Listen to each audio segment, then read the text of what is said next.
And so the whole point of this book, from what I understand, is to try to debunk some of the mythology of these leaders so we all can, first of all, not ask our leaders to live up to be these mythological people and to accept them for their flaws and their attributes. And so we all can step up as well and become leaders. Is that a reasonable summary of what you're doing? It really is. If you think about the leaders that you've studied in history, superficially, they are perfect. Julius Caesar, Robert E. Lee, George Washington, you pick one and they're perfect, which almost discourages us from trying to be that, because you see this mythological person and you go, well, that's great, but I could never be that. When you get close to the reality of those leaders, in fact, it's much more approachable. It's much more realistic. They are flawed. Julius Caesar comes to the Rubicon River, and we think crossing the Rubicon into Rome. He takes the 13th Legion, and we think he's decisively crossing the Rubicon. Actually, he stops on the near bank and frets over it. He hand wrings, should I go, should I not go? And then when they cross the Rubicon, it's ankle deep. So it's not nearly as dramatic an event at the moment, nor is he as decisive a leader as we want to believe. But at the end of the day, he makes the decisive move, and he goes on and becomes the dictator of Rome. Right. So these people were capable, but history is written by the victors. And so we rewrite them to be even bigger than they are. And we rewrite it because we want them to be bigger than they are. Right. Right. There's a tradition in biography to treat the subject as the star of the play. So you put the spotlight on them and you follow them through their life. Well, with the spotlight on that central person, everything else is slightly in the shadows. And so the other people around them, the other factors, get minimized. And that person becomes the central thing in each scene. And in reality, that's not how things work. Right.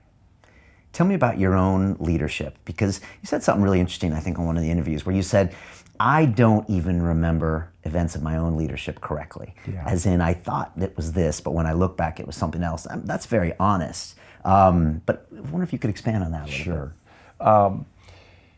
You know, we all fall into this mythology of great leaders. And as I got more senior, as more people start telling you, oh, you were a great leader, there's a danger you start believing it. Why is that dangerous? Well, because once you think you've got the right answer, you've figured it out, there's a certain arrogance. It's not intentional, a lack of humility. And humility keeps you listening. Humility keeps you learning. Humility keeps you sensitive to the things around you. I don't want to say that it makes you paranoid, but humility makes you careful that you don't already have the right answer. When I wrote my memoirs, what happened was I thought, okay, this won't be hard because I was there. Right. And so we did all these interviews to get more details on things that had happened. And what we found was most of my memories weren't wrong, but they were totally incomplete. And so I would make a decision and then there'd be an outcome and I would get credit or blame and I'd say, okay. But then when we did the interviews, we found many, many other people did things in many cases that actually had much more to do with the outcome than anything I did. And so as a consequence, I started to say, well, I'm in the play, but maybe I'm not the star. Okay, what was the biggest example of that? Well, we went after one terrorist in Afghanistan, and I had given the order to go after Mullah Abdullah Lang, and he was a one-legged Taliban leader, a really tough guy. Right. And so we had to do this operation, and I'd basically given the order, get him and go after him here. Okay, and we went after him and we got him. In reality, what I'd given was completely wrong initially, and so more intelligence came in, people modified, they didn't do it the way I had suggested that they do it, yet we got the outcome, so I sort of basked in the how smart am I? Right. And in reality, all I'd basically done is unleash them to do the right thing, and they made it happen. And for some reason, you know, in the march of war and things, I just never got the details in the moment.